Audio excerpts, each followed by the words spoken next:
fishing activities in Nigerian waters and the Gulf of Guinea. He says the practice drains the region of an estimated 1.2 trillion naira annually and must be stopped. The minister made the pledge after he was elected chairman of the Conference of Ministers of the Fishery Committee for the West Central Gulf of Guinea in Lagos. TVC News senior business correspondent Ifunanya Eze reports. The 16th Ministerial Conference of the Fisheries Committee for the West Central Gulf of Guinea convened in Lagos, bringing together ministers and senior officials from 6 member states, alongside regional institutions and international partners. Newly elected chairman of the conference, Adegboyega Oyetola, emphasized that effective ocean governance requires strong political will and cross-border partnerships. In his keynote address, the minister reaffirmed Nigeria's commitment to the FCWC and highlighted the blue economy as a key driver of national growth under the Tinubu administration. For Nigeria, the maritime and blue economy represent a strategic frontier for national transformation. Under the renewed agenda of His Excellency President Bola Ahmed Tinubu, JSFR, the federal government is taking deliberate steps to ensure that this sector assumes its rightful place in our national development. We are strengthening institutional coordination, enhancing maritime domain awareness, modernizing port operations, and improving regulatory frameworks.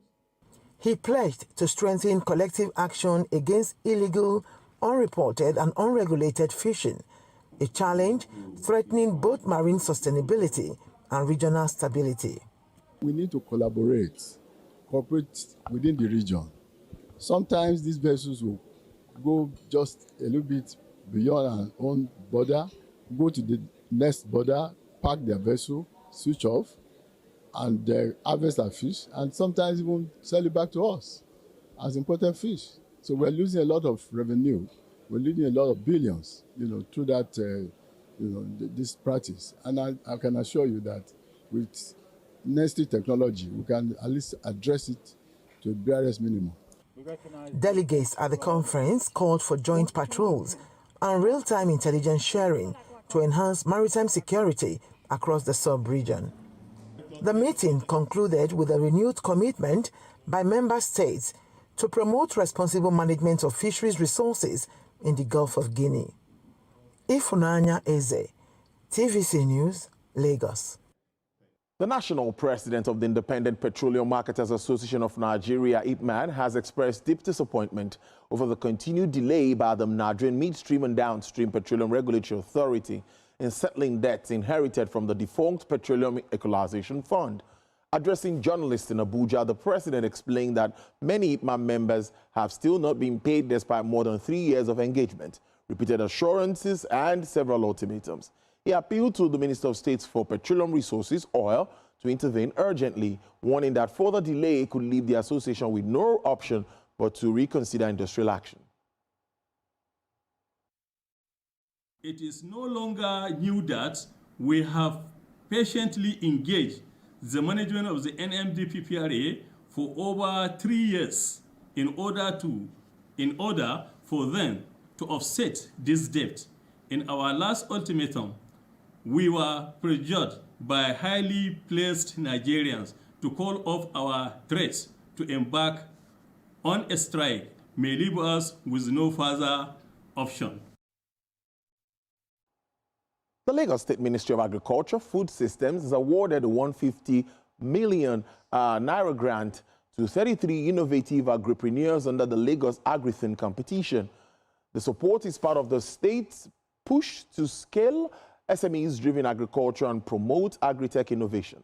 The grants were presented at the Lagos Agri-Innovation Summit 2.0, an event designed to showcase new ideas transforming food systems, sustainability, and agribusiness growth.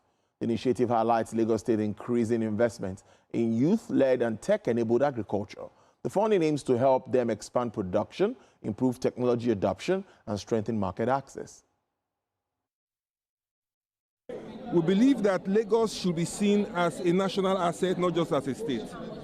And in this light, we believe that food security systems is very, very important, and food security is at the heart of Mr. President's strategy. It's at the heart of Lagos State's strategy.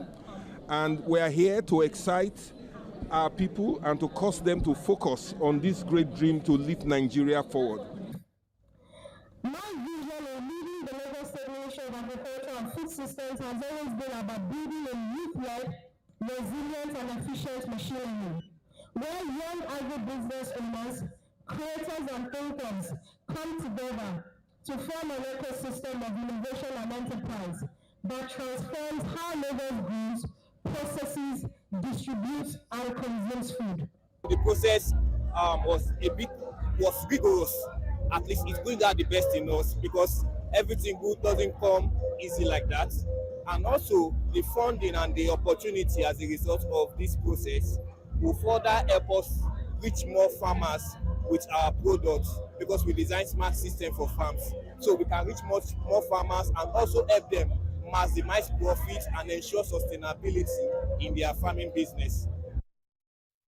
The stock market closed the week in a positive territory following renewed interest in securities transactions. Trade was up by 0.09% at the end of transactions, cementing 3-day straight gains in the market. Prestige Assurance was the highest price gainer, above 9%. Others that followed were NCR, Guinea Insurance, Aso Savings, and RT Briscoe. Stocks with declining prices included Union Dicon, Triple G, ABC Transport, Regal Insurance, and Sovereign Assurance.